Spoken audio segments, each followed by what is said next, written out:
আখিরাতটাই হলো শ্রেষ্ঠ, আখিরাতটাই হলো অবশিষ্ট। এই দুনিয়া ক্ষণস্থায়ী, আখিরাত হলো চিরস্থায়ী। দুনিয়া হলো ক্ষণকাল, আখিরাত হলো চিরকাল।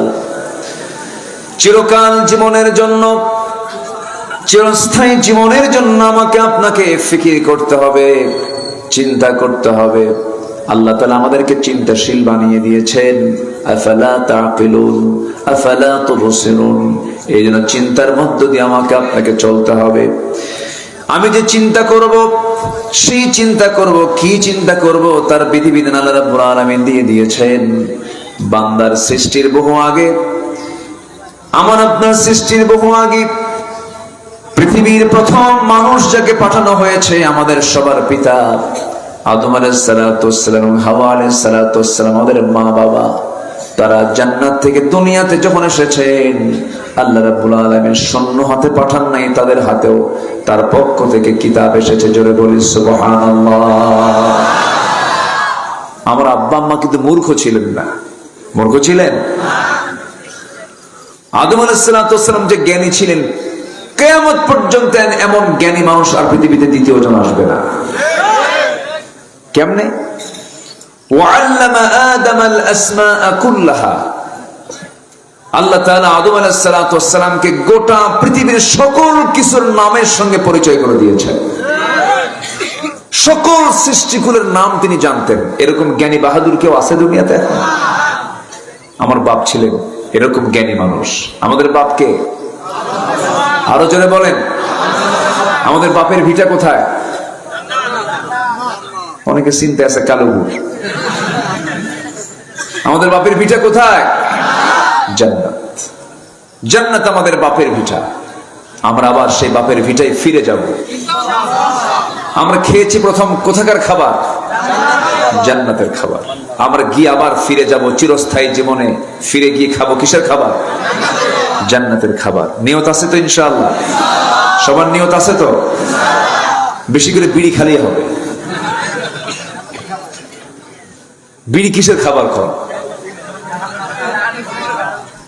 খাই কিন্তু বলতে পারি না। এই কি টানা টানে এই জাতি, কি যে বিড়ি টান মারে, কি যে মজা আছে এর মধ্যে। মাঝে মাঝে নাকি ব্রেন বলে নাকি হ্যাং মারে, হ্যাং কাজ করে না, তখন টান মারলে ঠিক হয়ে যায়। কি ঔষধ, আল্লাহ কি ভিটামিন দিছে এর মধ্যে। জোরে বলি নাউযুবিল্লাহ। আল্লাহ সকল নেশা থেকে এই জাতিকে হেফাজত করুন। জোরে বলি আমিন। আবার মাহফিলে এসে প্রশ্ন করে, হুজুর বিড়ি খাওয়া কি জায়েজ আছে? মানে উনি জায়েজের চেষ্টায় আছে। সম্মানিত ভাইয়েরা, খুব ভালো হতো আপনারা তো খুব মানে শিবগঞ্জে আসলে আমার কাছে যেন মনে হয় কি জানেন, এইরকম এই এলাকার মানুষের মতো যদি গোটা দেশের সমস্ত মানুষ হতো, মাহফিলের একটা প্রাণবন্ত ভাব, একটা তেজোদ্দীপ্ত ভাব মাহফিলে ফুটে ওঠে। আপনাদের রেসপন্স গোটা দেশের অন্য অঞ্চল থেকে সম্পূর্ণ ভিন্ন। বলি আলহামদুলিল্লাহ। জোরে বলি আলহামদুলিল্লাহ। খুব সচেতন আপনারা। আসতে নিয়ে দেখি কোরআন চত্বর লেখা দেখলাম। আমি আমার জীবনে এই প্রথম কোথাও লেখা দেখলাম, আমার দেশে কোথাও লেখা দেখলাম কোরআন চত্বর। কম কথা? আলহামদুলিল্লাহ। আরে যা ছিল ছিল, ওটা না বলি, ওইদিকে জানবেন, আমি বুঝি না কিছু। যা ছিল ছিল, এখন যা আছে কোরআন চত্বর। আলহামদুলিল্লাহ। ভাবতেছেন হুজুর কিছু বোঝে না। সম্মানিত ভাইয়েরা, 6 আগস্টে সারা ঢাকার বিভিন্ন জায়গায় মোড়ে মোড়ে ওই ভাস্কর্যের মাথার উপরে মানুষ দাঁড়ায় আছে, তাও কুড়াল হাতে নিয়ে, ভাঙ্গা সুরমার। বলা হলো ডক্টর ইউনূসকে, এগুলো কি হচ্ছে? কে এগুলো প্রশ্ন আমাকে করেন কেন? তার বেটিকে প্রশ্ন করেন।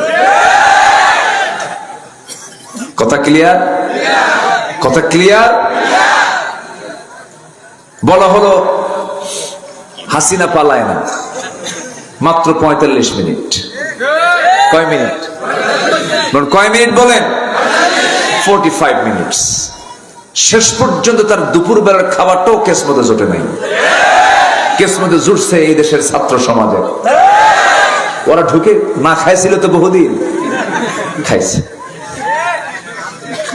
গণভবন মানে কি ব্যক্তিগত না জনগণের?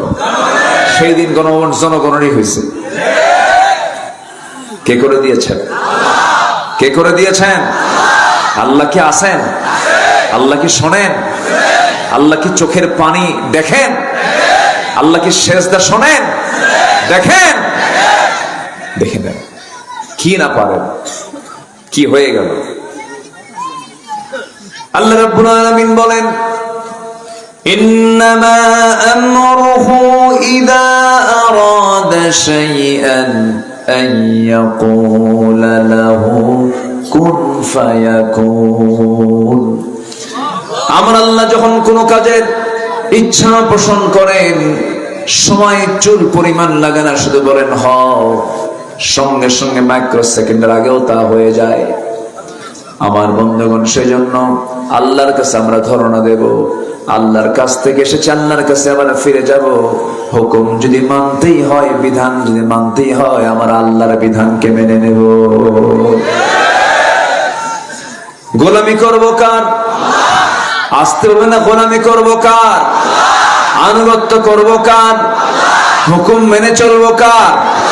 আল্লাহ রাব্বুল আলামিন বলেন, وَمَن يُطِعِ اللَّهَ وَرَسُولَهُ يُدْخِلْهُ جَنَّاتٍ تَجْرِي مِن تَحْتِهَا الْأَنْهَارُ خَالِدِينَ فِيهَا وَذَلِكَ الْفَوْزُ الْعَظِيمُ। জোরে বলুন আল্লাহু আকবার। এই দুনিয়াতে যে বান্দা আনুগত্যের ক্ষেত্রে আল্লাহ এবং রাসূলকে যারা আনুগত্য করবে, ফলো করবে, আল্লাহ রাব্বুল আলামিন নিজে ওয়াদা করছেন তার জন্য আমি আল্লাহ ক্ষণস্থায়ী কোনো জায়গা নয়, চিরস্থায়ী জায়গা জান্নাত দেব। যে জান্নাতের নিচ দিয়া আমি আল্লাহ নহর প্রবাহিত রেখে দিয়েছি। যেরকম সুবহানাল্লাহ। নহর নদীর ঝর্ণা, নদী বহমান রেখে দিয়েছি।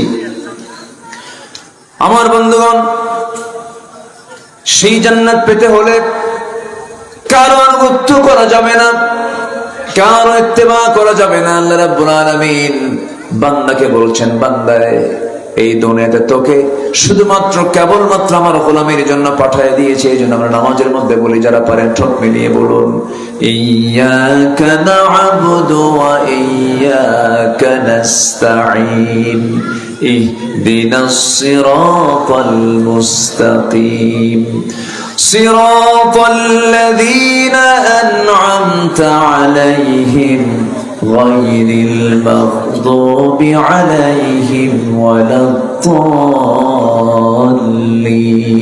এরপরে আরো জোরে, আরো জোরে। আমার বন্ধুগণ, আল্লাহর যে আমরা গোলামি করব, যে ইবাদত করব, সে ইবাদত কবুল হয় কিনা বুঝবো কেমনে? ইবাদত কবুল হয় না কেন? ইবাদত কবুল না হওয়ার পেছনে কিছু কারণ আছে। সেই সমস্ত কারণগুলো যদি আমার আপনার জীবন থেকে মাইনাস করে নিতে পারি, আমি যা চাইবো সেই দোয়া কবুল করবেন তিনি আমার কে? ইবাদত কবুলে কিছু অন্তরায় আছে। আমাদের ইবাদত যদি কবুল না হয়, তাহলে এমন কিছু অপরাধ আমাদের মধ্যে থেকে যায়, যে অপরাধের জন্য আমাদের দোয়া, আমাদের ইবাদত গুলো কবুল করেন না তিনি কে? আল্লাহ তাআলা। আমি কি আলোচনা শুরু করতে পারি? এ পর্যন্ত আমি দেখলাম এই হাজার হাজার মানুষের মাঝ থেকে 3 থেকে 4 জন ভাই উঠে গেছেন। আমি কিন্তু গুনতেছি কারা কারা উঠতেছে। উঠবেন না, একটু বসুন, আমিও যাব। আগামীকালকে আমার একটা মামলার শেষ শুনানি কালকে আছে। হয়তোবা একটা প্রসেস থাকে, তো একটা প্রসিডিউর আছে, একটা সিস্টেমে মামলা থেকে অব্যাহতি পেতে হয়। হয়তো কালকে শেষ হয়ে যাবে, হয়তোবা আমরা রিলিজ পেয়ে যাব ইনশাআল্লাহ। মামলা করছিল হলো 2014 সালে। এখন 2024 সাল, কত বছর? 10 বছর। দোষ কি? কোরআন শোনানো। দোষ কি? কোরআন শোনানো। 2018 সালে আমাকে গ্রেফতার করা হলো। আমি বাড়িতে শুয়ে আছি, মাহফিল শেষে বাড়িতে আসছে, ফজর পরে ঘুমায়া পড়েছি। তো আমার ঘরে এসে আমার ছোট্ট মেয়ে বলতেছে, আব্বু কে যেন আসছে, তোমাকে ডাকে। তো এই কথা শুনে আমি বললাম, আম্মু আমি তো ঘুমাচ্ছি, আমি বুঝতে পারিনি। যে বলো আব্বু ঘুমাচ্ছে, আপনি পরে আসেন। যে পুলিশে বলতেছে, আপনি যান এখন, আব্বা এখন ঘুমাচ্ছে। কি কথা কি বুঝতেছেন আপনারা? তো আমাকে ডাক দিয়ে বলতেছে, হুজুর আমি আপনার খুব ভক্ত, তো ওসি সাহেব আপনাকে সালাম জানিয়েছেন এবং চা খাওয়ার দাওয়াত দিয়েছেন। বললাম আচ্ছা ঠিক আছে, চা চক্রের দাওয়াত।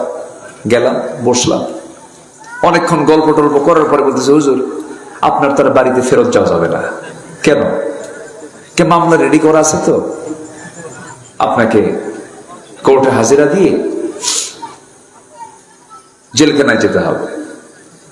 তো বললাম, আপনারা চা খাওয়ার দাওয়াত দিলেন। এখন মুস্কি হাসি মেরে এক পর্যায়ে বলতেছে, হুজুর কি বলবো, আমি আপনার আলোচনা শুনি, আপনার খুব ভক্ত, কিন্তু আমরা তো হুকুমের গোলাম। বললাম, আপনি হুকুমের গোলাম না, আপনি আল্লাহর গোলাম। যে দায়িত্ব পালন করতে গিয়ে হককে বিক্রি করতে হয়, সেই দায়িত্বের মুখে আমরা থুতু মারি।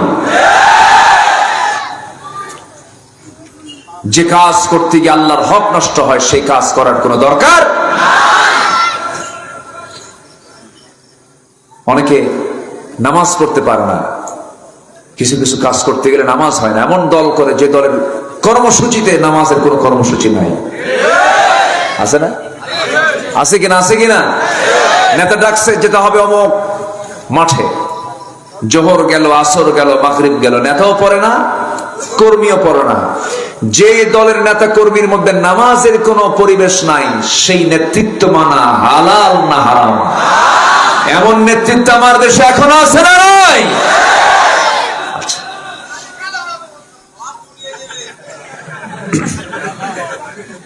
খেলা হবে কার সাথে? ওরা তো নাই। তো ভাবতেছেন আমার কান কম শোনে? শুনতেছি তো আমি, সমস্যা নাই।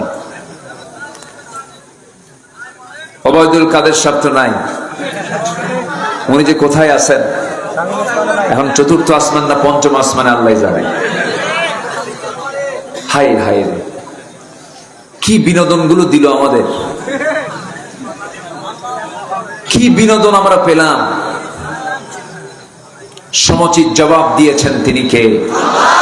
আসতে বলবেন না, তিনি কে?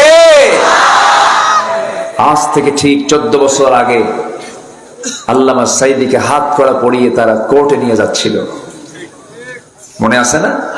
ঠিক ওই কোর্টে 14 বছরের মাথায় তাদেরকে নিয়ে আবার উঠতেছে, ঠিক কিনা? এটা কে করে দেন? এখান থেকে শিক্ষা আছে না নাই? আসতে বলবেন না, আছে না নাই? বাড়াবাড়ি করলেই ধরে ফেলেন কে? অতএব শিক্ষা নিন। নেতৃত্ব যারা দিতে চান শিক্ষা নিন, নচেত আপনার অবস্থাও কিন্তু ওই একই হবে, একই হবে। শিক্ষা নিতে হবে। সম্মানিত ভাইয়েরা, তাহলে আমাদের ইবাদত কবুল হওয়ার শর্ত কিছু আছে। ইবাদত কবুলের অন্তরায় হলো 10টা। কয়টা বলেন তো? 10টা। 10টা আমল যদি কারো বান্দার, কোনো বান্দার মধ্যে থাকে, সে বান্দার ইবাদত গুলো কবুল করবেন না তিনি কে? আল্লাহ তাআলা। আমি কি একটাও বলেছি? তাহলে আলোচনা কি শেষ না শুরু? নুরু। শেষ না শুরু? একটু মনোযোগ দিয়ে শুনুন। 1 নাম্বার, অনেক লম্বা লম্বা কথা ছিল, সময় খুব অল্প, একটু একটু করে বলেই আমরা শেষের দিকে আস্তে আস্তে চলে যাব। সূরা নিসার 14 নম্বর এবং 15 নম্বর আয়াত আমি তেলাওয়াত করেছি। 13 এবং 14 নম্বর আয়াত আমি তেলাওয়াত দিয়ে শুরু করেছি। আল্লাহ রাব্বুল আলামিন একটা কাজের মধ্য দিয়ে জান্নাতের ঘোষণা করেছেন, আরেকটা অপকর্মের ফলাফল হিসেবে আল্লাহ রাব্বুল আলামিন জাহান্নামের কথা বলেছেন। এইদিকে আমি বলেছি ইবাদত কবুলের 10টা অন্তরায়, 10টা অপকর্ম থেকে যদি কোনো বান্দা নিজেকে গুটিয়ে নিতে পারে, সে আল্লাহর দরবারে যা চাবে সেই চাও আমার আল্লাহর দরবারে মঞ্জুর হয়ে যাবে। 1 নম্বর অন্তরায় হলো, যদি কোনো বান্দার মধ্যে মুনাফিকি থাকে, মুনাফিকি চরিত্র নিয়ে হাজার বছর ধরে দোয়া করলে সে দোয়া কবুল হবে না। আল্লাহ রাব্বুল আলামিন মুনাফিকদের ব্যাপারে বলছেন, وَمِنَ النَّاسِ مَن يَقُولُ آمَنَّا بِاللَّهِ وَبِالْيَوْمِ الْآخِرِ وَمَا هُمْ بِمُؤْمِنِينَ। জোরে বলুন আল্লাহু আকবার। মুনাফিকদের চরিত্র আরেক জায়গায় বলছেন, وَإِذَا لَقُوا الَّذِينَ آمَنُوا قَالُوا آمَنَّا وَإِذَا خَلَوْا إِلَى شَيَاطِينِهِمْ قَالُوا إِنَّا مَعَكُمْ إِنَّمَا نَحْنُ مُسْتَهْزِئُونَ। জোরে বলুন আল্লাহু আকবার। ঈমানদারদের চরিত্র হলো, এক দলের সঙ্গে মিশে বলে আমি তোমার সাথেই আছি, আবার যখন তারা আড়াল হয়ে যার এক দলের সঙ্গে যখন মিশে তখন বলে আমরা তোমার সাথেই আছি। দুই দিকেই থেকে যায়, কিন্তু মূলত সে কোনো দলেরই না। আসতে বলবেন না, আছে না নাই? যেদিকে বৃষ্টি সেই দিকে ছাতা। আমার বন্ধুগণ, যুগে যুগে মুনাফিক ছিল, আমার নবীজির আমলেও মুনাফিক ছিল। নবীর পিছনে তারা ইক্তেদা করত, আমার রাসূলকে দেখে দেখে আমার নবীজির বয়ান শুনে শুনে চোখের পানি ফেলে ফেলে কাঁদতো। নবীর পিছনে ইক্তেদা পর্যন্ত করেছে, রাসূলকে তারা দেখেছে, কিন্তু নবীর বিরুদ্ধে কত ষড়যন্ত্র করে যুদ্ধের মুখোমুখি বানিয়ে দিয়েছে এই মুনাফিকরা। মদিনার ইহুদি গোত্র বনু নজির, বনু কুরাইজার সঙ্গে কুরাইশদের জোট সাজস করে দিয়েছে এই মুনাফিকরা। ইসলামের যত বড় ক্ষতি হয়েছে এক কাফেরের দ্বারা, মুশরিকের দ্বারা যত না ক্ষতি হয়েছে, তার চাইতে বেশি ক্ষতি হয়েছে হলো মুনাফিকের দ্বারা।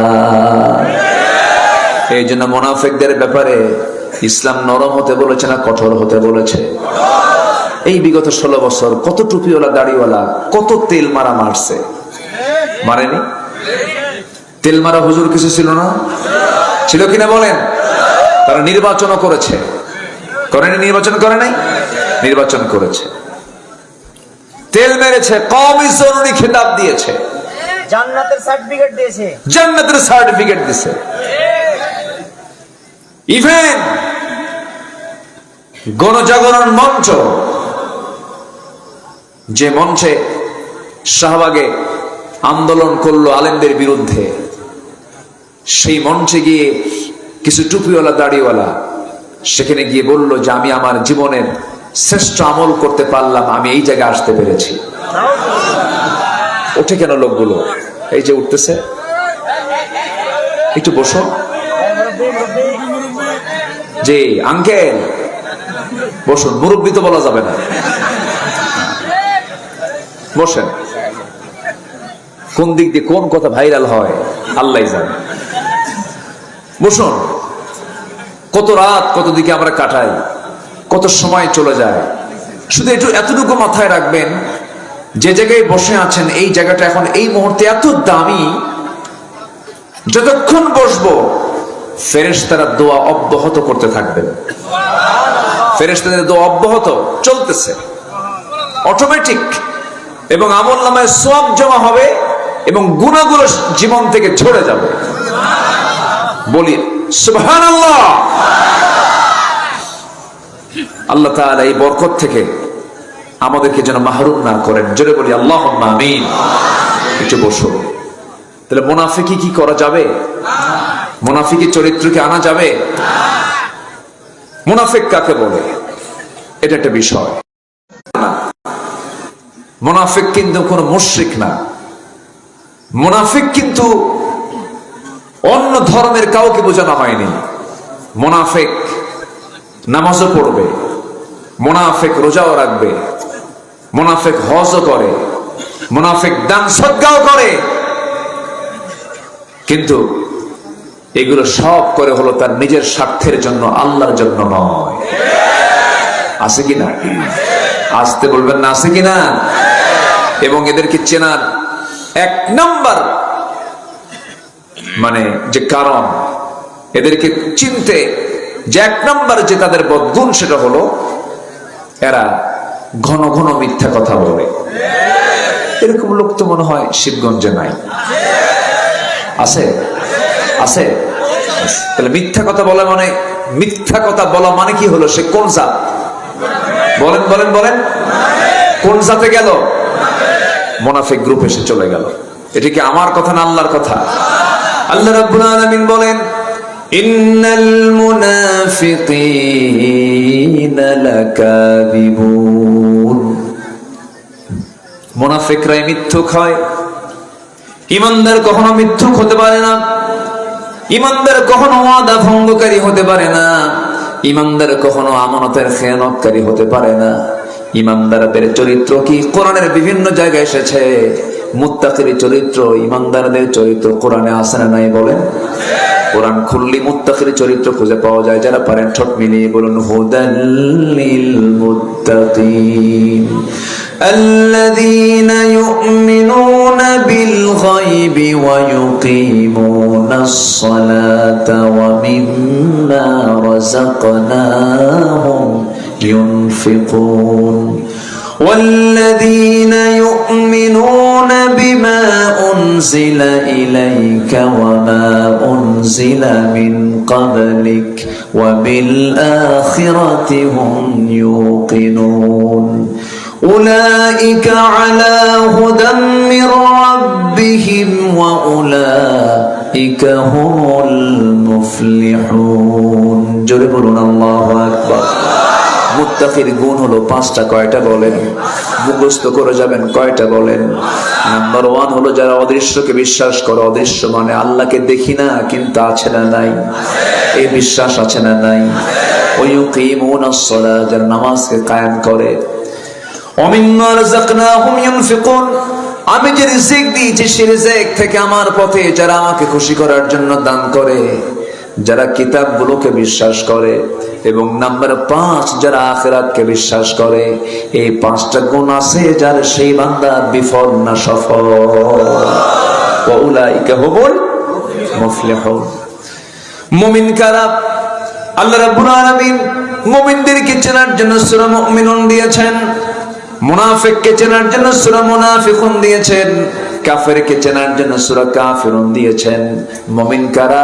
7টা গুণ আছে যার। মুত্তাকি কারা? 5টা গুণ আছে যার। এখন আসি আমরা মুমিন কারা কারা, একটু মনোযোগ দিয়ে শুনে মুখস্থ করে নেই। যারা পারেন ঠোঁট মিলিয়ে আমার সঙ্গে বলুন, قد أفلح المؤمنون الذين هم في صلاتهم خاشعون والذين هم عن اللغو معرضون والذين هم للزكاة فاعلون والذين هم لفروجهم حافظون إلا على أزواجهم أو ما ملكت أيمانهم فإنهم غير ملومين فمن ابتغى وراء ذلك فأولئك هم العادون والذين هم لأماناتهم وعهدهم راعون والذين هم على صلواتهم يحافظون أولئك هم الوارثون الذين يرثون الفردوس هم فيها خالدون جرب الله أكبر আরো জোরে বলুন আল্লাহু আকবার।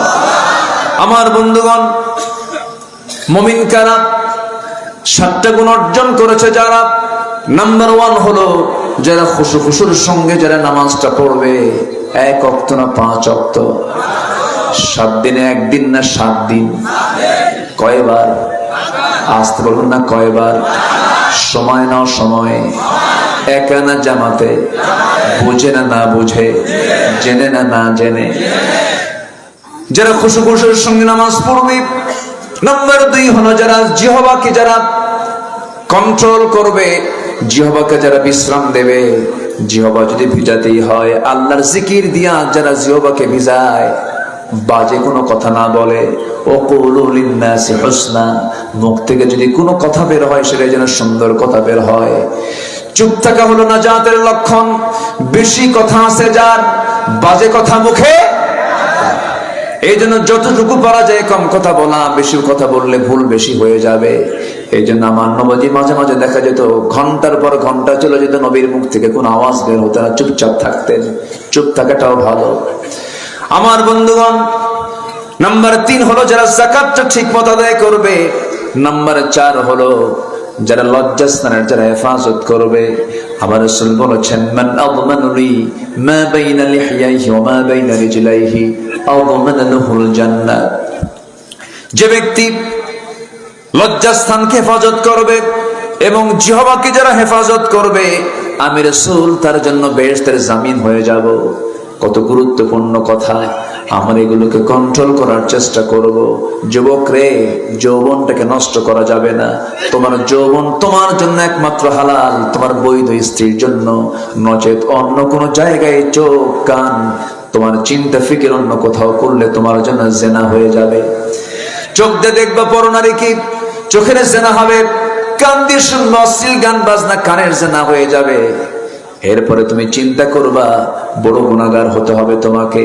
চিন্তা ফিকির করে চলো, সুচিন্তা মাথায় নিয়ে আসো। বিবাহ পূর্ব কোনো সম্পর্কে জড়াবা না। বিবাহ পূর্ব কোনো প্রেম হয় না, এটা ভুল কথা। বিবাহ পূর্ব প্রেম হয় না, জেনা হয়। বিয়ের আগে প্রেম হয় না, বিয়ের পরে প্রেম হয়। বিয়ের পরেই তো প্রেম হয়, বিয়ের আগে কোনোদিন প্রেম হয় না। অনেকে বলে হুজুর আমাদের লাভ ম্যারেজ। আমি মনে মনে করি লুচ্চা ম্যারেজ। কি ম্যারেজ? হ্যাঁ, গাছের গোড়ায় গোড়ায় বসে থাকে। এই কি হলো এখানে? চেয়ার ভেঙেছে, প্লাস্টিক তো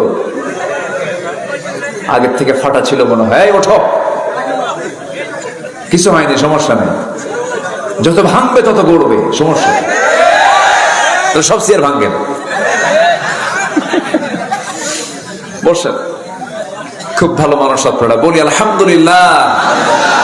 খুব হাসি খুশি মানুষ আপনারা, খই ফোটে যেন, আলহামদুলিল্লাহ। সম্মানিত ভাইয়েরা, সম্মানিত বন্ধুগণ, তাহলে যৌবনকে কন্ট্রোল করার দরকার আছে না নাই? যৌবনকে উজাড় করে দেবে বৈধ স্ত্রীর সামনে। আমার মা, আমার আলোচনা যারা শুনছেন, মেহেরবানি করে আপনার সৌন্দর্যের পসরা পর পুরুষকে দেখাবেন না। কিন্তু দুঃখজনক হলো সত্য, মেয়েদের একটা সমস্যা কি জানেন? স্বামীর সামনে এরা সাজগোজ করে না। স্বামীর সামনে ছেঁড়া শাড়ি, মার্কেটে যাতে নতুন নতুন শাড়ি পরে। কারে দেখাবে? ওখান তো দোকানদারকে দেখাবে। হ্যাঁ, ওয়াজ কি শুধু আমি পারি? দোকানদারকে দেখাবে, রিক্সাওয়ালা ভ্যানওয়ালা দেখবে আর বলবে দেখ গেল গেল। নাউজুবিল্লাহ বলেন।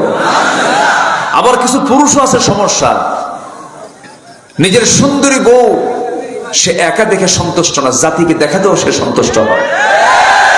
এরকম কিছু মানে জাতীয় স্বামী আছে না নাই? স্বামী করে কি জানেন? বউটাকে নিয়ে হোন্ডায় চড়ে, হোন্ডায়, তাও নর্মাল কোন হোন্ডা না, R15 লেটেস্ট ভার্সন। সে হোন্ডার আবার প্যাসেঞ্জার সিট হলো দোতলা আর ড্রাইভিং সিট হলো নিচতলা। ড্রাইভিং সিটের স্বামী বসে নিচে, দেখা যায় না, আর বউকে উঠায় দেয় দোতলায়, যেন জাতির দেখতে যেন অসুবিধা না হয়। হঠাৎ করে যদি হোন্ডা পার হয়ে যায়, যদি না দেখতে পারে, এটা কেমন মিস হয়ে যাবে। এই জন্য আবার যেদিক দিয়ে ধোঁয়া বের হয় হোন্ডার, স্যালেঞ্জার আউট করে, মানে বিকট আওয়াজ, যেন সব যেন ওইদিকে নজর দেয়। একদম কানসার থেকে ইসরায়েল মোড় পর্যন্ত, রানীহাটি পর্যন্ত এক টান মারল। এক টান মেরে জাতিকে দেখায় দিয়া সন্ধ্যার দিকে মহানন্দার পাশে গিয়ে নদীর তীরে ভাবতেছেন হুজুর ছিল না এগুলো, না? আচ্ছা, নদীর তীরে গিয়ে বউটাকে লাল লিপস্টিক, মাথার চুলটা খুলে দিয়ে, লাল শাড়ি পরায় দিয়া, কোমর পিঠ বের করায় দিয়া, চোখে কি বলে, চোখে আশকারা মাস্কারা দিয়া, আর কি বল গোটা মুখ জুড়ে আটা ময়দা মাখায় দিয়া, বাস 16 Pro Max আইফোন দিয়া ছবি একখান তুলে সেই ছবি ফেসবুকে আপলোড কইরা লিখতেছে ক্যাপশন, প্রিয় ভাইরা আসুন আমার বউটাকে সবাই মিলে জামাতের সাথে দেখি। যেরকম নাউজুবিল্লাহ। এরকম কপাল পড়া কিছু বেয়াদব অসভ্য স্বামী আছে না নয়? কত বড় জেনাকার এগুলো, বদমাইশ এগুলো, এগুলো হচ্ছে দায়ুস। আর দায়ুস লা ইয়াদখুলুল জান্নাহ। দায়ুসরা কখনো জান্নাত পাবে না, জান্নাতে প্রবেশ করতে পারবে না। আল্লাহ তাআলা এই সমস্ত অপকর্ম থেকে এই জাতিকে হেফাজত করুন। জোরে বলি আমিন, আরো জোরে আমিন। সম্মানিত ভাইরা, আমরা এক নাম্বার চরিত্র আমরা শুনলাম, যে চরিত্র আমার আপনার মধ্যে থাকলে পরে আমার আপনার কোন ইবাদত কবুল করবেন না, তিনি কে? সেটা কোন চরিত্র বলেন তো? মুনাফিকি। মুনাফিকি রাখা যাবে না। আল্লাহ রাব্বুল আলামিন কাফিরকেও জাহান্নাম দিবেন, মুশরিককেও জাহান্নাম দিবেন, জালিমকে জাহান্নাম দিবেন, ফাসিককে জাহান্নাম দিবেন, কিন্তু কোথাও বলেন নাই তাদেরকে কেমন পরিমাণ শাস্তি দেওয়া হবে। কিন্তু মুনাফিকদের ব্যাপারে কত ভয়ঙ্কর আয়াত নাযিল হয়েছে, যারা পারেন ঠোঁট মিলিয়ে বলুন, ইন্নাল মুনাফিকিনা ফিদ দারকিল আসফালি মিনান নার ওয়া লা তাজিদ লাহুম নাসীরা। মুনাফিকদের জন্য জাহান্নামের সর্বনিম্ন স্তর, সবচেয়ে নিম্ন স্তরে তাদেরকে রাখা হবে, জাহান্নামটা উদ্বোধন করা হবে মুনাফিককে দিয়া। কারণ মুনাফিকের দ্বারা ইসলামের যত বড় ক্ষতি হয়েছে যুগে যুগে, একজন কাফের মুশরিকদের দ্বারা এত বড় ক্ষতি হয় নাই। এরকম মুনাফিক আমার দেশে আছে না নাই? আসতে বলবেন না, আছে না নাই?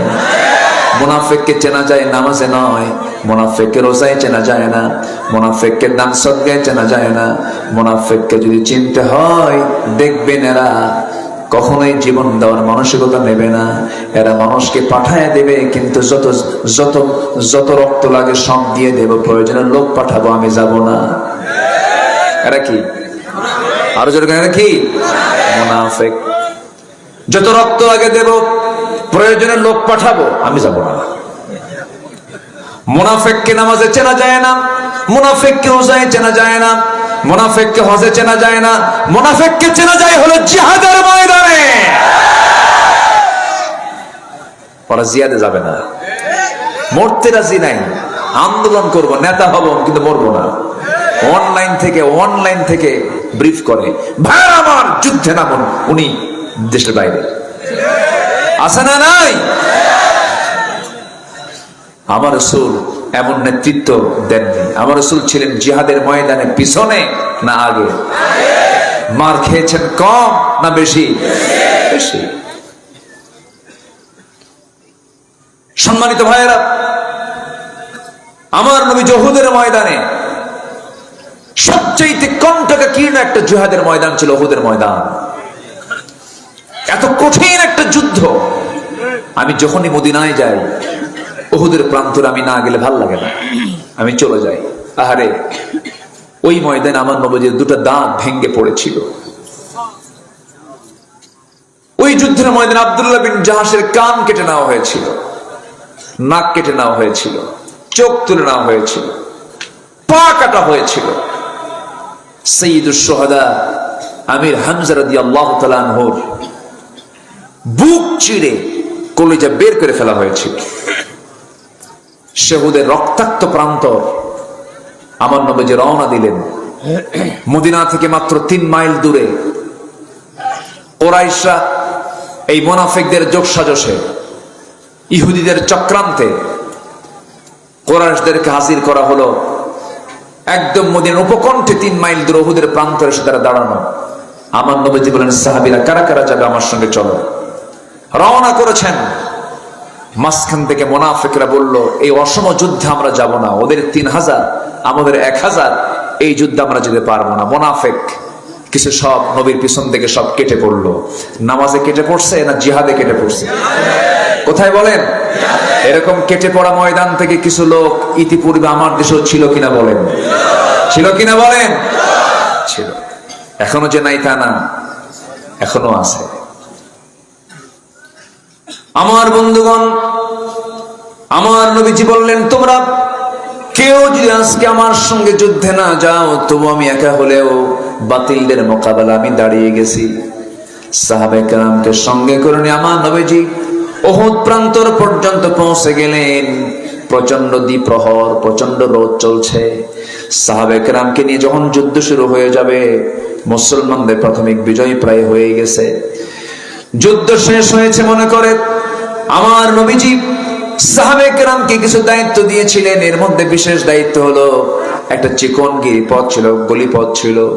50 জন তীরন্দাজকে হাতের মধ্যে তীর ধনুক নিয়ে বললেন, তোমরা এই জায়গায় বসে থাকো, এই গলিটা পাহারা দিবা, এই চিকন রাস্তা তোমরা পাহারা দিবা, কোনো ক্রমে যেন এই দিক দিয়ে শত্রুপক্ষ আক্রমণ না করতে পারে। আমার পরবর্তী নির্দেশ না আসা পর্যন্ত তোমরা এই জায়গা কখনো ত্যাগ করবা না।